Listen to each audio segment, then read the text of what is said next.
দ্রুত বড়লোক হওয়ার স্ট্র্যাটেজি। অনলাইন বেটিং সাইটগুলো খুব দ্রুত আপনাদের মাইন্ডসেটকে ম্যানিপুলেট করে। অনলাইন বেটিং সাইট সাধারণত ক্রিকেট, ফুটবল ইত্যাদির উপর জুয়া ধরার অপশন খুলে দেয়। আসসালামু আলাইকুম সবাইকে আমার চ্যানেলে আবারও আসার জন্য। আজকে আমি কথা বলতে চাচ্ছি অনলাইন গ্যাম্বলিং ও ক্রিকেট বেটিং সাইট সহ যাবতীয় অনলাইন জুয়ার ওয়েবসাইটগুলো নিয়ে। বর্তমানে আমাদের সমাজে অনলাইন জুয়া খুবই ভয়ঙ্করভাবে ছড়িয়ে পড়েছে। এটি অনেকটা নীরব ঘাতকের মতো দাঁড়িয়েছে আমাদের সমাজে। ইন্টারনেটের সহজলভ্যতার কারণে অনেকেই না জেনে বুঝে কৌতূহলবশত এখানে পা রাখে, পরে আর বের হতে পারে না। আজকে আমি সম্পূর্ণভাবে ব্রেকডাউন করতে চলছি কিভাবে অনলাইন বেটিং সাইটগুলো খুব দ্রুত আপনাদের মাইন্ডসেটকে ম্যানিপুলেট করে। 3টি কারণ উল্লেখ করব। 1. দ্রুত বড়লোক হওয়ার স্ট্র্যাটেজি। অর্থাৎ যেহেতু বাংলাদেশের মানুষ নিম্ন মধ্যবিত্ত বা মধ্যবিত্তর বেশিরভাগ, সে কারণে তাদের এক ধরনের প্রবণতা থাকে আর্থিক স্বচ্ছতা অবলম্বন করার।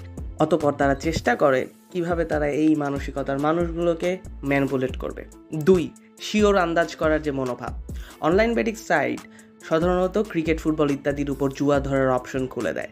এখন আমাদের হিউম্যান সাইকোলজির বৈশিষ্ট্য হচ্ছে ধরে নেয়া যে দল বেশি শক্তিশালী কিংবা র্যাঙ্কিংয়ে এগিয়ে আছে তারাই জিতবে। কিন্তু খেলায় জয় শুধুমাত্র শক্তিশালী দলের উপর নির্ভর করে না, এখানে বিভিন্ন ফ্যাক্টর কাজ করে। খেলোয়াড়রা কেমন ফর্মে আছে, তাদের মাইন্ড কন্ডিশন কেমন, আবহাওয়া, খেলার কোচদের নতুন স্ট্র্যাটেজি, এসব অনেকভাবেই প্রভাব ফেলে থাকে। কিন্তু হিউম্যান সাইকোলজির কারণে জুয়ারিদের একটা বড় অংশ ধরে নেয় যে বড় দলটিই জিতবে এবং এভাবে তারা টাকা খাটিয়ে হেরে যায়। কারণ বেটিং সাইটগুলো এমনভাবেই ডিজাইন করা হয় যেন বড় দলের অড কম থাকে এবং ছোট দলের অড বেশি। সাইকোলজিক্যালি বোঝানো হয় যে ছোট দলের অড বেশি মানে সে দুর্বল দল। মাঝে বলে রাখি, অড হচ্ছে এমন একটি বিষয় যেখানে আপনাকে বোঝানো হয় যে কত গুণ টাকা আপনি লাভ করতে পারেন। কিন্তু খেলায় শুধু বড় দলই জিতে না। জুয়ারিদের আপাতদৃষ্টিতে মনে হয় যে এবার জিতে নাই, পরের ম্যাচ জিতবো, ফলে তারা আরও বেশি পরিমাণ টাকা বাজি ধরে।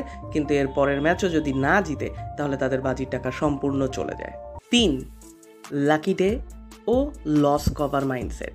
জুয়ারিদের বাজি হারার পর মাথায় আসে একটুর জন্য ম্যাচ হারলো, হয়তো এর পরের ম্যাচ জিতে যেতে পারি।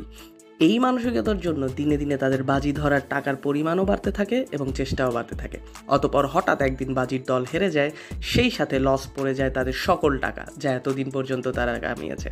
টাকা লস করার পর তাদের বোধ হয় যে জুয়ার পেছনে অনেক টাকা গেছে, এই লস টাকার কভার করতে হবে, ফলে বিগত লস করা টাকা তোলার জন্য আবার জুয়ার টাকা রিচার্জ করে। এভাবেই চলতে থাকে তাদের এই নিঃশেষিত লুপ, যেখানে তারা হাজার কিংবা লাখ অথবা কোটি টাকা হারিয়ে ফেলে নিজেদের। এতক্ষণ যা আলোচনা করলাম তা ছিল প্রি বেটিং মাইন্ডসেট। এখন আমরা জানবো যে কিভাবে একটি সাধারণ মানুষ জুয়ারিতে পরিণত হয়। এখানে 4টি স্টেজ কাজ করে। প্রথমত, প্রাথমিক স্টেজ। এটি মূলত শুরু হয় নিজের টাকা দিয়ে বাজি খেলার পর, যখন তারা হারে এবং তারা ভাবে যে একটুর জন্য বাজিতে হেরে গেলাম, ফলে তারা সুযোগ বের করে কখন আবার জুয়ার একটা অ্যামাউন্ট জোগাড় করতে পারে। স্টেজ 2, এটি হচ্ছে বাজি ধরার পর মানসিকতার পরিবর্তন। তাদের মাঝে প্রচণ্ড টেনশন কাজ করে, কখন খেলা শেষ হবে, কখন রেজাল্ট হাতে পাবো। এ পর্যায়ে তাদের ঘুম হারাম হয়ে যায়, তারা ভালোভাবে চিন্তা করতে পারে না, তাদের চিন্তা ভাবনা ঘোলাটে হয়ে যায়। এর সঙ্গে বাড়তে থাকে টেনশন, ব্লাড প্রেশার, রাতের পর রাত জাগার অভ্যাস, এবং বাজি হেরে গেলে শুরু হয় পরিবার, বন্ধুবান্ধব থেকে টাকা খোঁজা এবং লোন নেওয়া। তাদের ভাবনায় থাকে বাজি কোনো রকম জিতে গেলেই তাদের টাকা শোধ করা যাবে। স্টেজ 3, জুয়া সর্বগ্রাসী। এটি জুয়ার আসক্তরা খুবই দেরিতে বুঝতে পারে। এ পর্যায়ে শুরু হয় লস কভারের মিশন। লস কভারের টাকা উঠাতে তারা শুরু করে আরও জুয়া খেলা। ইতোমধ্যে পরিবারের সম্পর্কে ফাটল ধরিয়ে ফেলে, বন্ধুবান্ধবদের সাথে শুরু হয় তর্ক, ঝগড়া। কিন্তু হারা জুয়ার টাকা তুলতে হবে যে, শুরু হয় অপরাধ জগতে বিচরণ। জুয়ার টাকা তুলতে বেছে নেয় চুরি, ছিনতাই, সম্পত্তি বিক্রির মতো কাজ। স্টেজ 4, এ পর্যায়ে জুয়ারিদের যা সর্বনাশ হওয়ার হয়ে গেছে। টাকা শূন্য রিক্ত হস্তে তাদের বেদনার দিন শুরু। সেই সাথে বাড়ে তাগাদা পাওনাদারদের। ততদিনে পরিবারের সাথে সম্পর্ক বিচ্ছিন্ন, তাদের অনুশোচনা জাগে, এ কি করলাম আমি। তারা হয়ে পড়ে নিঃসঙ্গ, কেউ তার সাথে থাকতে চায় না, সম্পর্ক রাখতে চায় না। এ পর্যায়ে তারা বিভিন্নভাবে ডিপ্রেশনে পড়ে এবং বেছে নেয় অনেক আত্মঘাতী কর্মকাণ্ড। দর্শকদের প্রতি বলতে চাই, জুয়া একটি ভয়ঙ্কর নেশা। সবার উচিত এর থেকে দূরে থাকা। এর থেকে পরিত্রাণের উপায় কি? এখানে আমি 3টি পয়েন্ট বলছি। প্রথমত, কৌতূহলবশত জুয়া খেলা যাবে না।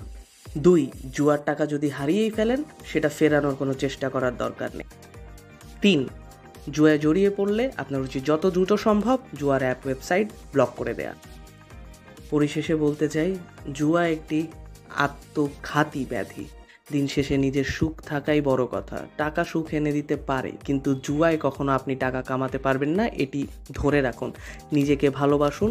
জুয়ায় অলরেডি জড়িয়ে পড়লে ছেড়ে দিন এবং এই ভয়ঙ্কর অভ্যাস থেকে নিজেকে দূরে রাখুন। ভালো থাকবেন। ধন্যবাদ।